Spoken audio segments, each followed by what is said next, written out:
After the Boston bombing, much of the speculation and stereotyping around Islam and American Muslims has been directed towards Catherine Russell, the American widow of the now deceased Tamerlan Tsarnaev. Now, media reports have suggested that Russell, who converted to Islam, was coerced and controlled by her husband, an all-American girl brainwashed by her fanatic husband, if you will.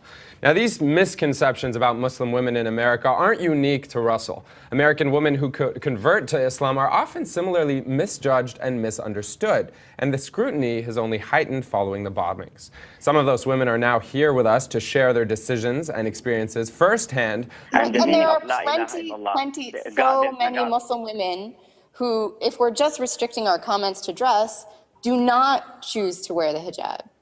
Yes. Whether or not, like, honestly, choosing to wear the hijab makes your life more difficult. It's a way in which you experience more prejudice. Based on a desire, if you will, to please God and only God. He should be foremost in your life. And really, I started wearing the hijab before I even made my shahada and decided to become Muslim. For me, I come from a background where unfortunately I was abused early on in my life. And for me, the hijab was a way, it gave me my self-confidence back. It gave me my self-worth back. I felt like this big weight had been lifted off of my shoulders, and all of a sudden I felt like I was being seen through new eyes by people. I had so much more respect from people.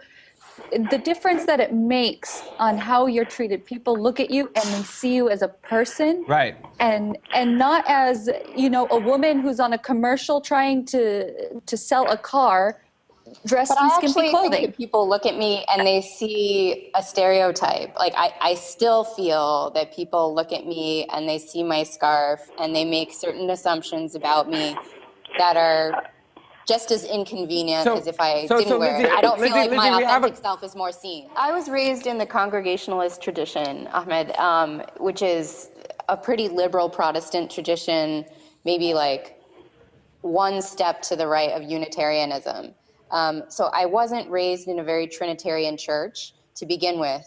And when I started to learn, I mean, look, you know, you mentioned earlier that my brother converted before I did, and I learned most of my Islam from him, but there were 7 years in between when he converted and when I converted. So I spent a long time thinking about this and asking questions. And what was it, though? But what were those answers that Terry referred to that brought you solace or brought you comfort or brought you whatever it is that makes you a Muslim? Joy, peace, modesty?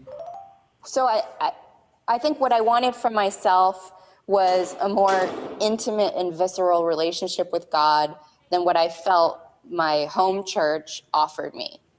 You know, I loved the way Muslims prayed. I loved that they prayed with their bodies. I loved that they prayed multiple times a day.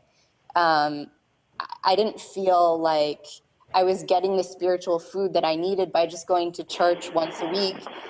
Although there are many lovely things about church, and there are a lot of things that I miss about it now. Right. It's very different. And so for me, you know, I really wanted what I felt like, you know, was like a direct line to God all the time. And I felt like Islam offered that, and I felt like the theology was just beautiful.